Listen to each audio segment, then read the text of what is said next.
Salut les mémonistes, ici Mémorole et aujourd'hui on va être sérieux parce qu'on parle d'un sujet qui inquiète de plus en plus de personnes chaque année, la maladie d'Alzheimer.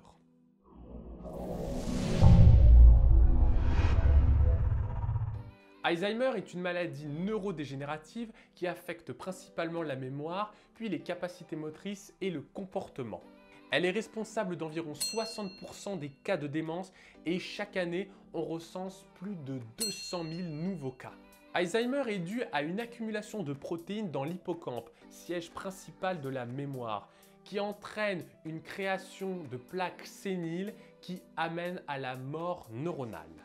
Cette accumulation commence d'abord par l'hippocampe, ce qui explique que la mémoire est touchée en premier, puis elle se diffuse dans l'ensemble des lobes cérébraux, ce qui entraîne une défaillance des capacités motrices, mais également des problèmes de comportement. Ceci amène à une atrophie du cerveau et à la mort.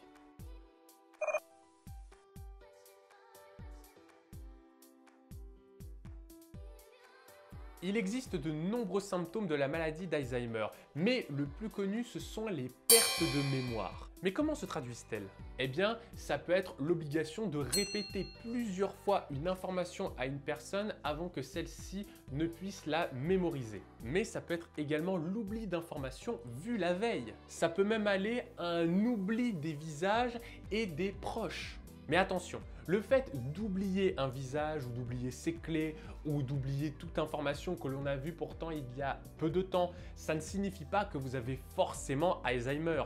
La plupart du temps, c'est juste un problème de concentration. En réalité, la plupart des personnes ayant un début d'Alzheimer n'ont même pas conscience de leur oubli. Alors que si vous en avez conscience, rassurez-vous, c'est juste un problème de compréhension. Alors au lieu de vous dire « mince, je commence à avoir un début d'Alzheimer », dites-vous plutôt « ok, la prochaine fois, je serai plus concentré ». Un autre symptôme, ça peut être un trouble dans l'exécution des gestes. Si par exemple une personne a du mal à tenir une fourchette ou tenir un téléphone ou n'importe quel objet du quotidien, ça peut être un signe annonciateur d'Alzheimer. Les troubles de l'orientation et de la parole peuvent également être des signes annonciateurs. Ainsi, si une personne tient des propos incohérents ou est incapable de se repérer dans un environnement pourtant familier, c'est mauvais signe. Il y a également les troubles du sommeil et du comportement. Ainsi, si une personne de votre entourage souffre d'insomnie régulière et a des troubles du comportement tels que un comportement très agressif ou alors une humeur extrêmement changeante, ça peut également être des signes. Mais attention, l'insomnie peut provoquer des troubles du comportement et l'insomnie peut avoir une autre origine, telle qu'une mauvaise gestion du stress ou alors une mauvaise hygiène de vie.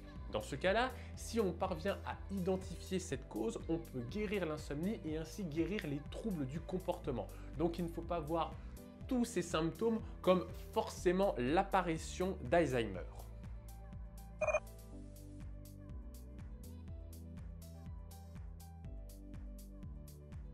Bien que les causes exactes de l'apparition de la maladie d'Alzheimer soient encore inconnues, il existe de nombreux facteurs qui aggravent l'apparition d'Alzheimer.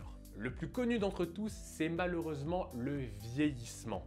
Cependant, il faut faire attention parce qu'il n'y a pas que les personnes âgées qui sont atteintes de la maladie d'Alzheimer. On peut être atteint de cette maladie dès l'âge de 40 ans. Il y a bien entendu l'alcool. L'alcool a prouvé qu'il détruisait les cellules nerveuses de l'hippocampe. Et souvenez-vous, la maladie d'Alzheimer commence par attaquer l'hippocampe. Ainsi, si vous avez un hippocampe qui était déjà fragilisé par l'alcool, alors l'apparition de la maladie sera plus facile et fera beaucoup plus de dégâts. Bien entendu, dans la même catégorie, on retrouve le tabac, les drogues et toute addiction à des médicaments. Un autre facteur aggravant, c'est l'obésité, enfin plutôt les problèmes qui en découlent, à savoir l'hypertension, le cholestérol, le diabète, etc., etc. Les traumatismes crâniens peuvent également fragiliser vos lobes cérébraux et ainsi accélérer l'apparition de la maladie d'Alzheimer. Mais plus étonnant, il y a également le stress et la dépression. Il a été démontré que la dépression et la solitude, qui sont souvent corrélées, ne pouvaient pas permettre l'apparition de nouvelles connexions neuronales et atrophiait le cerveau. En effet, lorsque l'on fréquente d'autres personnes, on peut avoir la sécrétion de nombreuses substances telles que l'adrénaline, la dopamine qui permettaient le bon fonctionnement du cerveau et permettaient son bon entretien. Mais heureusement, il existe des façons de se prémunir de la maladie d'Alzheimer. Et vous allez voir, c'est très simple.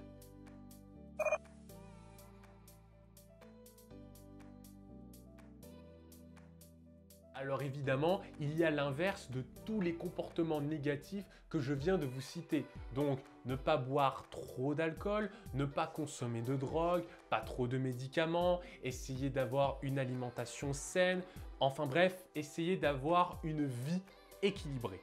Mais il y a également d'autres facteurs qui pourront aider votre cerveau. Tout d'abord, la pratique d'un sport qui vous permet d'oxygéner votre cerveau et donc de lutter contre le stress. Il y a également la pratique d'activités cérébrales. Je pense aux échecs, aux mots croisés, à la mémotechnie, bref, les activités cérébrales sont très nombreuses et elles permettent la création de nouvelles connexions neuronales qui vont ainsi renforcer la structure de votre cerveau et ainsi la prémunir d'éventuelles maladies. Il est également important d'avoir un sommeil de qualité. Et j'ai bien dit un sommeil de qualité. Ça ne signifie pas qu'il faut dormir longtemps, il faut plutôt avoir des nuits réparatrices. Le sommeil permet de soigner à la fois le corps et l'esprit. Et enfin, il faut avoir une vie sociale riche. Avoir une vie sociale riche vous permettra de vous détendre et donc de lutter contre le stress, mais également de sécréter de bonnes molécules pour votre cerveau et de créer de nouvelles connexions neuronales. En bref, il suffit juste d'avoir un mode de vie sain et d'avoir une vie stimulante. C'est tout. J'espère que cette vidéo vous aura plu et que ce sujet, bien que triste, vous aura intéressé. Et si jamais vous voulez avoir plus de renseignements, et bien surtout, n'hésitez pas à l'écrire en commentaire. Essayez de partager cette vidéo le plus possible. Le but n'est pas de faire peur aux gens, mais juste de les informer et de les prévenir que justement on peut essayer de lutter contre cette maladie. C'est possible, mais il faut évidemment en connaître tous les aspects négatifs. La mémoire est précieuse, mais si jamais vous oubliez, ce n'est pas grave. Ça ne signifie pas que vous avez forcément un début de maladie. Encore une fois, la plupart du temps, c'est juste dû à un problème de concentration. Mais encore une fois, elle est importante cette mémoire parce qu'elle définit notre identité. Alors, prenez-en soin. L'oubli n'est pas forcément négatif et si vous avez conscience de votre oubli, eh bien c'est un excellent signe parce que ça veut dire que vous êtes encore en pleine possession de vos moyens. Sur ce, je vous dis à bientôt.